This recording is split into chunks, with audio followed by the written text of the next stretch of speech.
wasaaradda qorshayntu arrinta barnaamijyada qaranka iyo sectoral approachyada iyo wax wal ilaa halka la hiigsanaya waa inuu qofkii Soomaaliga ahaa wax soo saar lahaado oo hadda halkan waxa iga muuqata sidee loo maalgelinayay maalgashiga maxaa hor taagnaan jiray amni darro meesha way ka baxday in la geeyo xaradheere meesha la yiraahdo layr lagu xidho oo nolol laga abuuro oo laamiye loo dhiso haddii ka maarmi weydo xataa airstrip hagaagsan loo dhiso maxaa hor taagan amni darro Soomaa hadda waa la isaga fadhiyaa ugu yaraan 30 ilaa 40 degmo oo gacanta cadawga ku jiri jiray gacanta cadawga ka baxay marka adeegii dawladdu ay fidin jirtay hadduu 10% ahaa hadda waxa la rabaa 100% kobaca dhaqaalaha iyo markaysa ay barnaamijyadan deeq-bixiyaasha waxaanu rabnaa habka ugu habboon in loo gaarsiiyo bulshada Soomaaliyeed arrintaasi marka awalan waxay u baahan tahay qorshe qadiyadaha qorshaha iyo xogta iyo statistics kan idinka martilada kay marka aan saa u furo marka u horeyso waa inaan report saa u furo ee oranaya galcad iyo xaradheere iyo ceelbuur waa galcad waa ceeldheer iyo xaradheere soo saas uma sugu xigaan waa intaas oo kilometer galguduud population kan waa inta degmooyinkan waa inta baahiyahoodu waa nooca fursadahooda dhaqaale waa nooca markaasaan qorshe ku dul dhisi karaa laakiin intaan iska fadhiisto ma go'aamin karo meesha hal la geeyo waxyaabaha hal la geeyo intaas ay ku caafimaadayaan dadkaasi waxay leeyihiin fursad kalluumaysi waxay leeyihiin fursad xoolo dhaqato waxay leeyihiin fursad noocaas waa in uu jiro demographic report yaa ka fadhiya hay'adii statistics haddaan la soo kulmay agaasimo ku-xigeenku amiya كان لكم عبد الرحمن ما عنده وضع شريني مسؤولين توزارة كلا دوان وحنقول إنه أنت إذا قرمت إيو وحبان نجينا يشيء demographic report of the city of Haradere as a district إيو قبل كهيران محل إيو قبل كجلجدود إيو معمول قبلات كان جلب مدك هل كهلا يسوع ده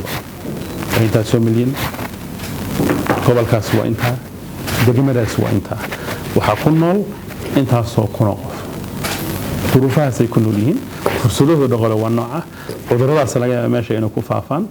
شو بقى سيكونوا لين مركز حلقة وحنا كجرنا بريسك ستيشن كان ماشي كده سيء أنتوا لكانية كورت سيستم كو أنتوا نغنية ما هل كان صعب بعهنا نشال كده سو مسه ويوداجي كران دقوي كيسودو حالة بيو والنوع بيو لتلو مجارة يعني وكومبلكس sida marka qofku uu noloshiisa u qorsheysto aan iska socon ayaa loo baahan hawlaha qaranka in loo qorsheeyo arrimaha stabilization-ka waxa suurtagal ah barnaamijyada qaar habkii loo design gareeyay markii hore in wax laga bedelo waxa suurtagal ah baahiyihii markii hore la qiimeeyay inta la gaarayay in lagu qiimeeyay in la kordhiyo hadda waxa suurtagal ah habka beesha caalamka inuu macaamilayno inaynu dib u qeexno haddii markii hore wax walba laynoo yeedhin jiray oo laynoo keeni jiray oo ay iska socon jireen hadda siyaasiga iyo mas'uulka sanadkan jooga fursad uu intuu iska fadhiyo aan waxba qaban maba haystaba waayo dhimaanskii baa kordhay duruufihii baa kordhay dalabkii adeeg dawladnimo ayaa maalinta ka dambaysa sii kordhay dadku mar walba waxay rabaan wixii markaa ay ku sugnaayeen wax dhaama inay helaan hadda waxa kaliyo isbedelay sida aan madala hore maanta ka soo sheegay rabitaankii dadka iyo diraalkii dawladda iswaafaqay halkaana mas'uuliyad iyo isla xisaabtan ay ka furmaysa agaasimadan aad farfadhidaan haddii aanay su'aalaha ka jawaabin dadku waxay kalifaysaa in rag iyo habla kale oo malaha jawaabta inoogu dhow in la raadiyo haddii aad ka jawaabtaan in la yiraahdo warbal odayaasha halkaana lagu soo hubsado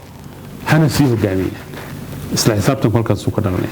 أنت صار بين اللي وداعو الشركة اللي نسوق إيمان دونا أو سكتور له وأنا دائما تمرتي إذا كان هاي وزير هي لبدا وزير بقى ماشي كوه لي أي أجاسمه هنا إن بدل إذا كده كم بدل وحرجة أنا سبب أصور شقينا صاحبنا هاي وحنكون نيت سمح هنا تكرتيبه دي لديهن دلال كيدين اللي دهين أنا هذا حفيز كرئيس الوزراء أنت كسر رئيسه ويدين قلب قليدونا هل فرصة بيننا هيسن إن نسكفر فردنا ما هيسن هذه بريها قال أي فردان شرتي هذا علبة اللي سجليه وألول باللي سجنتي